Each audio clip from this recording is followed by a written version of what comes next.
So as I was saying in my last video, I was talking about how I saw a picture of my ex for the first time in a long time, and he looked different. Now, what does that mean? It means our emotions and our perception are very much linked. It's like if, like I love chocolate. Chocolate. Amazing. And coffee. Chocolate and coffee. Amazing. So good. Okay, so let's say like it's amazing. Like I don't know if it's like this for everyone, but for me at least, association and my perception are so linked. It's insane. Like here, I'll give you a better, very straight. I don't know if people will actually be able to perceive what I'm saying here or get what I'm saying. So, um, I lived in one town here, and I lived in two different houses. Now, when I lived in the first house, I lived down the street from my friend. Now, every time I think back on my memory of when I met her, of when I went to her house for the first time, the image, the way I perceive the whole situation is different from how it really was. And this has happened many times in my life. Like when I look back at the memory, think back at the memory of when something happened, and even if I'm standing in the same exact place, it won't look the same to me. The way I perceive it, the emotions that I had when it was going on, the factors that were going, everything together just puts a different image in my mind.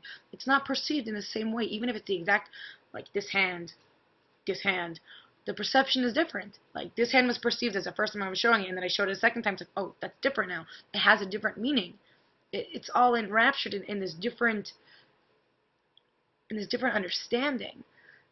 So when I look back on the memories of him, he's this beautiful, sweet boy. Like, and I know that sounds funny. Like, and naturally people change with time, but even when I look at pictures of him from that time, he looks the same to me. And I look at pictures of him now, like not that much time has gone by. It's not like 10 years have gone by. It's been 1 year since we've broken up. Next month, 1 year. Um, he hasn't. It's not that he's changed. It's the fact that we've changed. He looks different to me because he doesn't represent hope and love and innocence as he used to, or admiration, and I used to look at him and think there's so much good in you that you're unaware of. There's so many possibilities for you that you don't let yourself because you're fixated on other things. I look at him now and I see a miserable man, someone fake, someone ugly. Legitimately, I used to think he was the most gorgeous person in the room. Like once we were at a party and I saw him from far and I didn't recognize that it realized it was him. I'm like, who is that guy? He's high. And I'm like, oh wait. And he like turned around. I'm like, oh, it's my boyfriend. Okay, like legitimately, I was in love with him for an entire year before we started dating.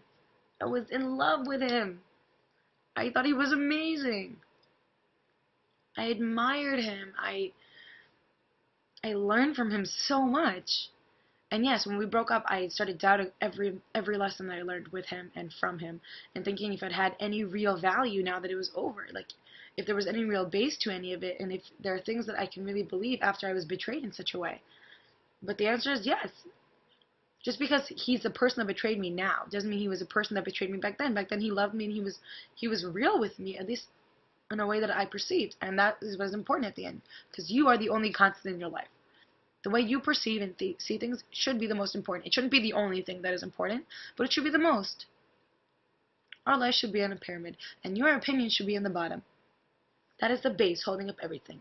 And if someone's opinion is problematic and it conflicts with that base too much, then take it out of your pyramid. Okay?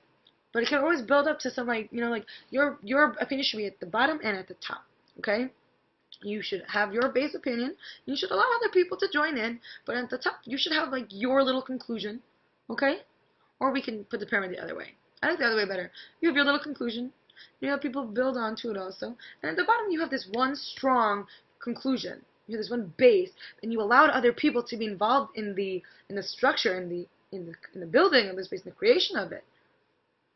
But at the end of the day, you started it and you ended it.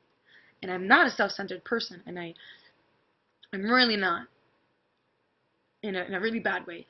But these are things that I'm learning because they're important for me to learn. They're important for me to understand, especially me. Like I have a friend that says like I don't pay attention to myself, and in a way I don't, in an unhealthy way. Like I care about other people's opinion more than mine. I value other people's happiness over mine a lot. I put a lot of other people's happiness before mine all the time, and I don't even realize it because I'm just like happy that they're happy. It's like, no, what are you, 5? I'm not a kid again. I have to pay attention to my life. I have to do what's good for me because again, those people can or will most likely just go. I don't trust people to stay in my life. And that is sad and pathetic and it does hurt sometimes.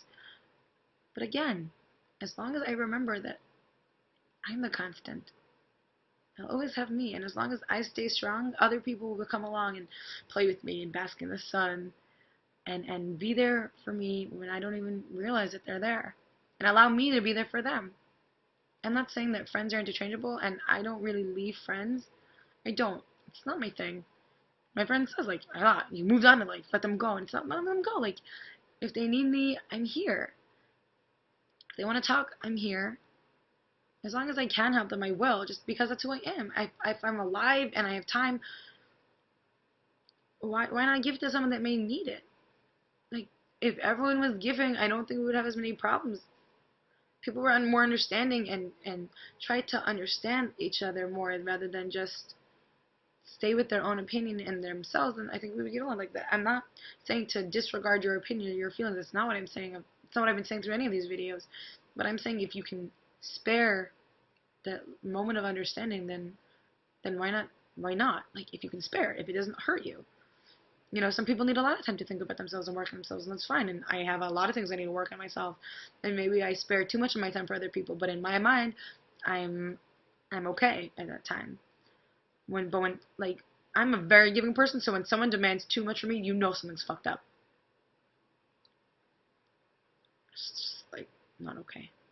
But we were talking about associations and perception. So there are many things that have changed. Like also like I'm in university now for a while, and a lot of things have changed.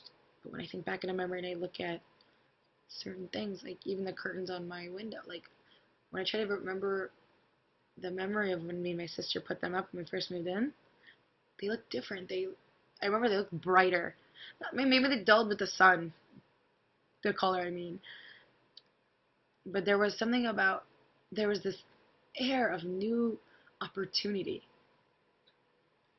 You know, like associations can be one of the most beautiful and helpful things in our lives. Finding things like to connect them with good memories or allowing them to be connected to good memories. Like, I mean, I'm sure these curtains also have bad memories, like when it was rainy and dreary when I was crying on this couch, and like, and I looked at them and I'm like, not so beautiful right now.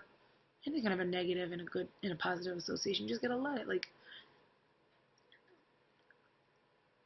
and this is really sick, but like the time when we broke up and I was having a really hard time, but you know what? I lost a shit ton of weight and I looked great. I think about that instead of all the pain that I was going through. Because I looked at things, I looked for positive things during that time. I looked for them. I looked to mark them in my memory because I realized how strong my memory was. Like, for example, we don't even realize how much we can affect ourselves. I've explained this to a few people, I think, because it's a really great example. So in the summer, my sister came to visit me, and I was kind of dating someone. And during this time, like he was really unavailable to talk, and I was feeling really insecure, and I felt like he didn't want to really talk to me, and I was more annoying him than like helping him, like having him enjoy our time that we were talking. So I was feeling like really self-conscious and really down when me and my sister finally had time to go on a trip together. Like I hadn't seen her all year, and she was finally here, and I wasn't working and I wasn't studying, and we could go on a trip for a few days together. And I spent a lot of this trip thinking about him and worrying, like, oh my god, what does he think? What does he think? He's not answering my messages. Neurotic girl. But I went down to the beach because we were camping on the beach, and I said to myself, Ayla, right now you're going to look out on gorgeous water, the beautiful mountains surrounding. It wasn't like the beach. It was more like a lake. And you're gonna think about this moment that you get to spend with your sister and her friends, but like, and you don't have to worry about anything for 2 days. You don't have to because everything can wait. Everything will be there when you get back to it, except for this moment. And when I think back on that trip, I remember that moment. Obviously, I remember that moment. And the anxiety that I felt about the guy, I don't remember that. mean, I remember I felt anxious, but I don't feel that. But that moment is in my head, and that feeling that I allowed myself to be free from the neuroticism and just enjoy. Who knows how much I really allowed myself to let go? But it was the idea that I put in my head that that's what I wanted. I remember that, and I remember looking at the lake and at the mountains and breathing the air and being like, I won't get this moment back in my life, so don't waste it. And I enjoyed my time with my sister. And I tried to make the most of my short vacation. And it did bother me completely that things didn't work out that good, because I thought they totally could have. And it still doesn't bother me. Um, but it does. It's kind of a bummer. It's kind of a bummer. Um, but look, what's meant to be is meant to be. In any case, so like I said, we can associate good things and with anything. Like this of a nose ring. And my association with this nose ring is allowing myself to be me. Why? Because it's just something I wanted to do. It's not a big deal. It's a tiny little. Okay, like I also wear 3 rings usually. One that I got on a trip with my sisters, one that I got one that I got when I went on a trip with my sisters, one that I got when I started school, and one that I bought for myself to represent passing my first year with a high enough average to get into a second degree program. So you can find things to make an association with to remind you to be happy. Just you know, I mean, the associations I was talking about were totally different. I was talking about how amazing it is that our minds and our memories and our perceptual capabilities are so ridiculously more powerful than we give them credit for. But I ended up here, and my goal is to help myself and others remember what it is to find happiness and to look for happiness. Why? Because it's important to maintain that. The optimism, the positivity, the growth, the allowing yourself to feel up here so you can get even higher rather than falling back down. Just having hope. It's motivation and enlightenment. It's like, I'm totally whacked out, but it's just when you're given enough time and brain activity to think as much as I do, I try to gear it in a positive and like not improvement. What's the word? Like moving forward in life. Um, evolve, evolve, and yeah, improve. I want to go into the direction of moving forward, not pondering where I am, not moving backwards, thinking about how I can move forward and become a happier person. So this is the 3rd video for tonight, and oh my god, they're all long, so sorry. Love you all. Bye.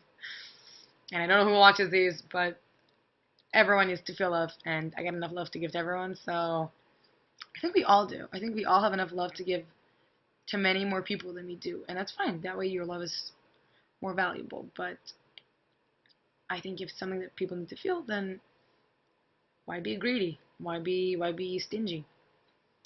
Is it hurting you? If it's hurting, then that. But if it's not, then like, ah. Anyways, bye.